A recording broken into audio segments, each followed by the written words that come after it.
പാട്രീറ്റ് മിന്നിക്കാൻ പോകണം. അപ്പോൾ തകർപ്പും പടമായിരിക്കും, ഭയങ്കര ഹിറ്റായിരിക്കും. പാട്രിയോട്ട് നീക്കിട്ട എല്ലാവരും നല്ല ഉഗ്രൻ സ്റ്റാർ കാസ്റ്റാണ്. എടുത്തു വരാണ് അതാണ്.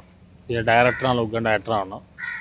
എല്ലാം കൊണ്ട് പ്രൊഡ്യൂസറാണ്. എല്ലാം കൊണ്ട് ഇത്ര നാളത്തെ ഒരു മെസ്സേജ് ഒക്കെ വെച്ചിട്ട് ഒരു രാജ്യസ്നേഹം വിളമ്പുന്ന ഒരു സിനിമയായിരിക്കും. അങ്ങനെ ആയിരിക്കും. പക്ഷെ ഭയങ്കര സ്റ്റാൻഡേർഡ് പടമാണ്. ആ ട്രെയിലർ കണ്ടറിയാം. ഒരു സാധാ പടമൊന്നുമല്ല, കിടിലൻ പടമാണ്.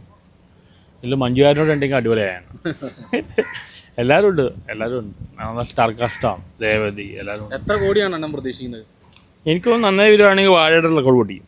ഏറ്റവും വലിയ ഹിറ്റ് ഏതായി 10-400 കോടിയൊക്കെ അടിക്കും. കൂടുതലടിക്കും. പടം നന്നായി വരുവാണെങ്കിൽ ഒരു സംശയമില്ല. കാരണം 4 താരങ്ങളല്ലേ ഉള്ളൂ, 4 സ്റ്റാർ കാസ്റ്റ് അല്ല. അല്ല, മമ്മൂക്കൊക്കെ ഡേറ്റ് കൊടുക്കണമെങ്കിൽ നല്ലൊരു കണ്ടന്റ് ഉണ്ടായിരിക്കുമല്ലോ. മമ്മൂക്ക് ഇപ്പോൾ ഡേറ്റ് കൊടുക്കുന്നതെല്ലാം അങ്ങനെയാണ്. നല്ല പടം കൊടുക്കില്ല. ലാലേട്ടനുണ്ട്. ലാലേട്ടൻ ഫാൻസുകാർക്ക് നല്ലൊരു അറിവാണ്. ലാലേട്ടൻ്റെ 50 മിനിറ്റ് ഉണ്ടെന്ന് പറയുന്നത്. ചെറിയ റോളൊന്നുമല്ല ലാലേട്ടൻ. പുള്ളി കൊണ്ടുപോകും പടം മൊത്തത്തിൽ. എപ്പോഴും അങ്ങനെയാണ്. ഏത് സിനിമയിലും ചെറിയ റോൾ പുള്ളി ചെയ്താൽ ആ ക്രെഡിറ്റ് പോയി പുള്ളി കൊണ്ടുപോകും. അതാണ് കായങ്ങളും കൊച്ചുണ്ണി ആണെങ്കിലും ഏത് പടമായാലും ക്യാമ്പിയോ ചെയ്ത് കഴിഞ്ഞാൽ അത് ക്രെഡിറ്റ് പോയി പുള്ളി കൊണ്ടുപോകും. എന്തായാലും മത്സരിച്ചുള്ള അഭിനയമായി രണ്ടുപേരും. 2 ഫാൻസുകാർക്കും ആഘോഷിക്കാം. ഇത് വെറൊരു മാസ് പടമല്ല, ക്ലാസ് പടമാണ്. നല്ല ലെവലുള്ള സ്റ്റാൻഡേർഡ് പടമാണ്. മിന്നട്ടെ, വലിയ ടൈം മാറട്ടെ.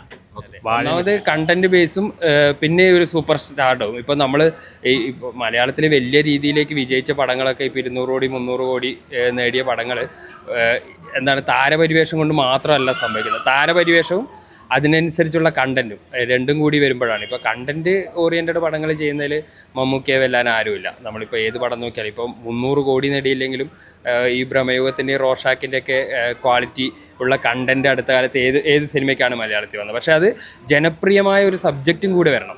എന്നാലേ അതിനെന്ത് നമ്മൾ ഈ ഉദ്ദേശിക്കുന്ന രീതിയിലുള്ള ബോക്സ് ഓഫീസ് സക്സസ് ഉണ്ടാവുള്ളൂ. അപ്പോൾ ഇത് അതുപോലുള്ള ഒരു ജനപ്രിയമായ ഒരു സംഭവം കൂടിയായിരിക്കും. ലാലേട്ടൻ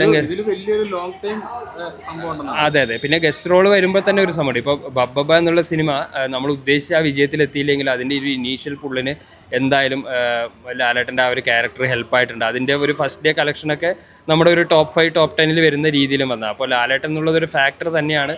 പിന്നെ സർട്ടിഫിക്കേഷൻ UA 16+ ആണ് കിട്ടിയത്. 16+ മുകളിലുള്ളവർക്ക് മാത്രമാണ് UA സർട്ടിഫൈഡ് അല്ല. അപ്പോൾ അത്യാവശ്യം നല്ല വയലൻസ് ഉള്ള, കാരണം ഇപ്പോഴത്തെ ആക്ഷൻ എന്ന് പറയുന്നത് അറിയാമല്ലോ, ഈ രീതിയിലുള്ളൊരു ബ്ലഡ് ഷെഡ് രീതിയിലുള്ള ആക്ഷനാണ് ഇപ്പോഴത്തെ സിനിമയിൽ വരുന്നത്. അപ്പോൾ അങ്ങനത്തെ ആ യൂത്തിന് വേണ്ട രീതിയിലുള്ള ആക്ഷനും നല്ലൊരു സബ്ജക്റ്റുള്ള സിനിമ തന്നെയായിരിക്കും എന്നുള്ള കാര്യത്തിൽ യാതൊരു സംശയമില്ല. പിന്നെ ഇവർ പറയുമ്പോൾ തന്നെ ഇവർ മാത്രമല്ല കാസ്റ്റ്, ഫഹദ് ഫാസിലുണ്ട്, കുഞ്ചാക്കോ ബോബനുണ്ട്, നയൻതാരയുണ്ട്, രേവതിയുണ്ട്. അങ്ങനെ ഗംഭീര കാസ്റ്റാണ്. അപ്പോൾ എല്ലാവർക്കും ഈക്വൽ ഇമ്പോർട്ടൻസ് എന്ന് പറയുമ്പോൾ ആ ഡെപ്തിലുള്ള കഥയും കൂടി വന്നു കഴിഞ്ഞാൽ പടം എന്താണ് ഇപ്പോഴും നമ്മൾ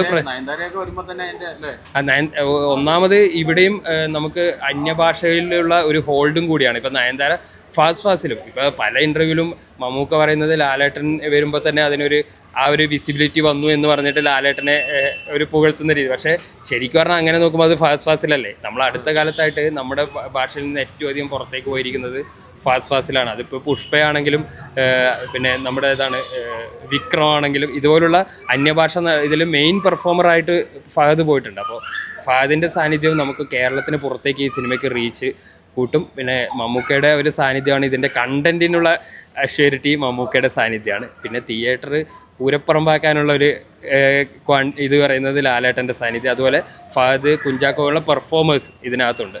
അപ്പോൾ പടം എന്ത് തന്നെയാണെങ്കിലും 3 മണിക്കൂറിനടുത്തുണ്ട്. ആ ഒരു വെർത്ത് വാച്ചിങ് ആയിരിക്കണം. കാരണം റൺ ടൈമിലാണ് കുറച്ച് നമുക്കൊന്ന് ശ്രദ്ധിക്കാനുള്ളത്. റൺ ടൈം അത്രയും ഗംഭീരമായാലേ നമുക്കൊരു 3 മണിക്കൂർ എൻ്റർടൈൻ ചെയ്യാനുള്ളൂ. പക്ഷേ മഹേഷ് ഒരു സംവിധായകൻ പോലെ തന്നെ ഒരു അടിപൊളി എഡിറ്ററും കൂടിയാണ്. അപ്പോൾ അദ്ദേഹം എഡിറ്റ് ചെയ്ത് കളഞ്ഞിട്ടുള്ള 3 മണിക്കൂർ എന്ന് പറയുന്നത് എന്തായാലും നമുക്ക് വർത്ത് വാച്ചിങ് ആയിട്ടുള്ള ഒരു സംഭവമായിരിക്കും. എന്തായാലും മലയാള സിനിമയുടെ ഒരു മുഖച്ഛായ മാറും. മമ്മൂക്കയുടെ പടം അല്ലെങ്കിലും ഇങ്ങനെ ഭയങ്കര ആഘോഷ ബഹളമായിട്ടൊന്നല്ല. ഇറങ്ങിക്കഴിഞ്ഞിട്ടാണ് നിങ്ങളൊന്ന് കണ്ടു നോക്കുക എന്നുള്ള ഒറ്റ വാക്കിലാണ് ആൾക്കാർ തിയേറ്ററിലേക്ക് വരുന്നത്. അപ്പോൾ അതിനകത്ത് ഇവരും കൂടി ചെയ്യുമ്പോൾ പിന്നെ എത്ര നമ്മൾ ഇതിനെക്കുറിച്ച് പറഞ്ഞാൽ ഇതിൻ്റെ മെയിൻ സെല്ലിംഗ് പോയിന്റ് ലാലേട്ടൻ മമ്മൂക്ക ഒരുമിച്ച് വരുന്നു എന്നുള്ളത് തന്നെയാണ്.